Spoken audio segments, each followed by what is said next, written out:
Alright guys, it's race week. I've made it 6 days until the Gold Coast 50. This is the culmination of the Gold Coast 50 or bust 0 to 50k in 66 days series. Thanks very much for watching along if you followed it right from the first video. Today in this video, I'm planning to just talk a little bit about the course, the event, a little bit about how I have found my preparation and what I plan to do for the rest of the week, my strategy for the day, my nutrition and my expectations for what I'd like to take from the event. Alright, so let's dive straight in. A little bit of the course or event overview.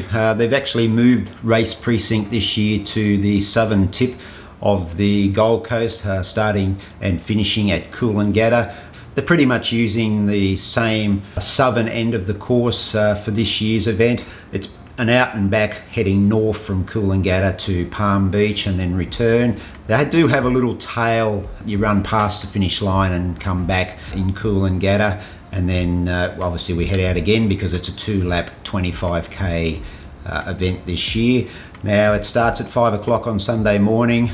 Organisers have a rolling start between 5 and 5:15 to adhere to the COVID regulations which they have put in place. My plan is to try and start as close as possible to that 5 o'clock start time, but obviously that's going to be dependent on race organisers' COVID plan. I have run the Gold Coast 50 before. I did do an event a few years ago when I was a pacer. I am familiar with the course, and also did run over some of the course earlier this year when we were down on the Gold Coast. It wasn't the greatest of days, as you can see from this footage, but I'm familiar with the layout of the land, you could say, and that layout is pretty flat. I don't think there's any hills to be concerned about because you're basically following the beachfront all the way. You do have one area where you follow the Tallybudgera Creek, and obviously you'll go over a bridge and come back along the creek on the other side, so there may be a bit of a rise up and over the bridge, but wow guys, the majority of this course is just dead flat. Now my preparation for the Gold Coast 50 has been anything but ideal, guys. If you've been watching along with this series, you'll know that I've had a pretty gnarly knee right from the get-go. And the reason I put this series together was that I was coming back from a broken toe after dropping a table on my foot. I think it was late August, which put me out for about 6 weeks. Look, at the time when I did first start back running, I was reasonably confident that I'd be in pretty good shape to run a decent time at the Gold Coast, but the knee has just not played the game right for the word go.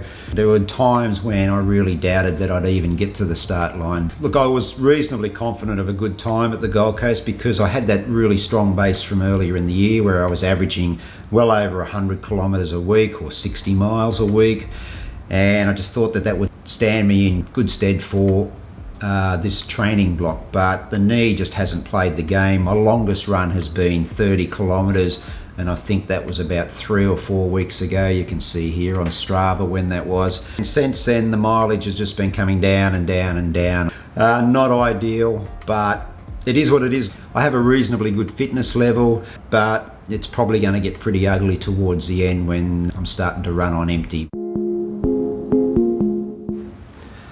Now obviously the strategy has evolved over this whole training block because it's gone from being able to think that I could run a good time to now hoping that I'll be able to get to the finish line. And my strategy is to take on a walk-run scenario. Now the aid stations are 3 kilometres apart on course, so my plan is to run that first 6 kilometres to get to an aid station and then walk for 500 metres and continue that through for as long as possible.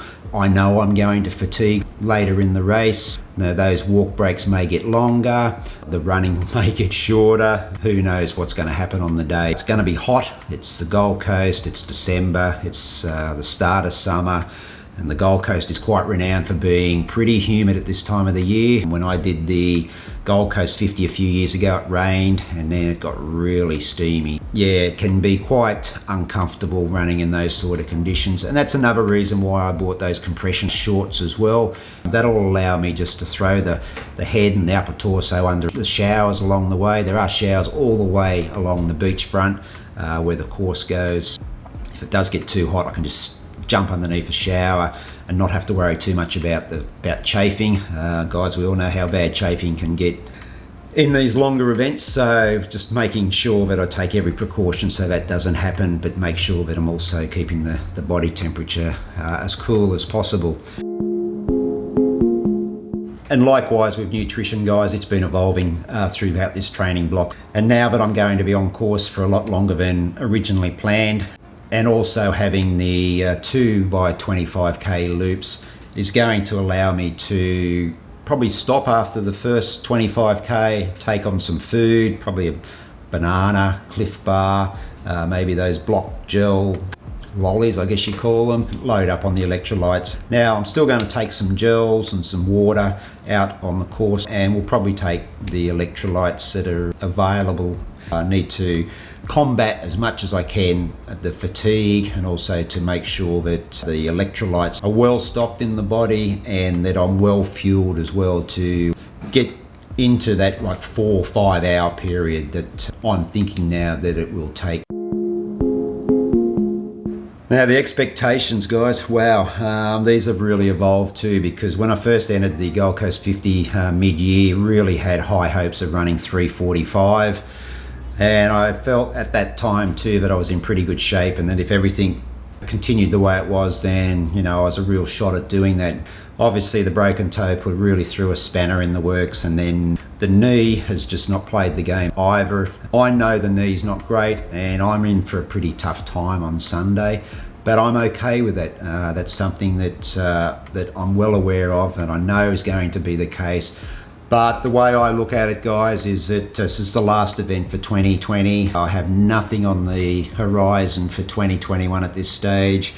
Look, if you have been following the channel for some time, you know that I was planning to do the Tarawera 100k Ultra Trail in New Zealand in February. I've actually transferred my entry to 2022, but I'm going to talk about that more in the next video on the channel, guys, later in the week, so make sure you come back and check that one out.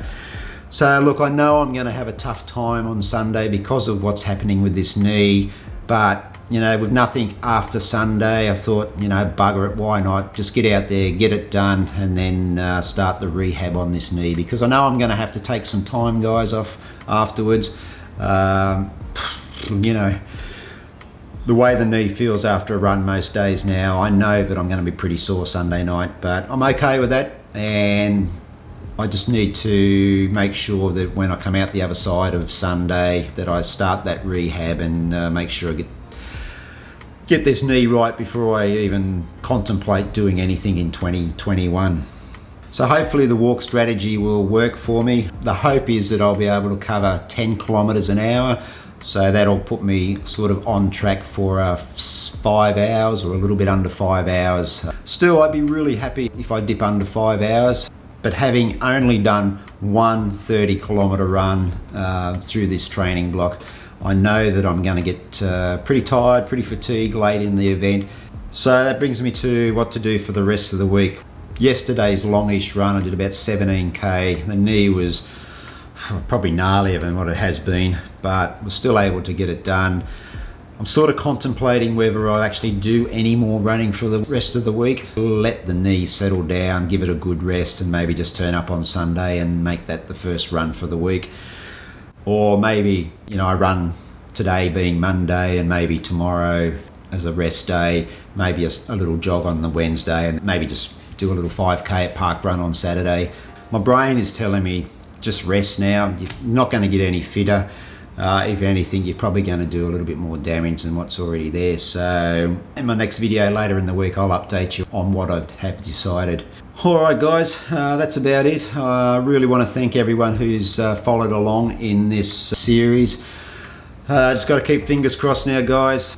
Send me all your good wishes. Keep your fingers crossed that I can get this thing done on Sunday and have a beer afterwards, and just enjoy the day. And make sure too, guys, that you check back next week where I'll have a race recap. I'll have some footage. I am going to carry the GoPro on Sunday. So all that needs to be done now is to get this thing done on Sunday. Fingers crossed that the knee plays the game and doesn't cause me too much problems. Hope your running is going well. Race week, it's always a good time. I'm out of here, so stay safe. happy running, and I'll catch you in the next video. Hooroo.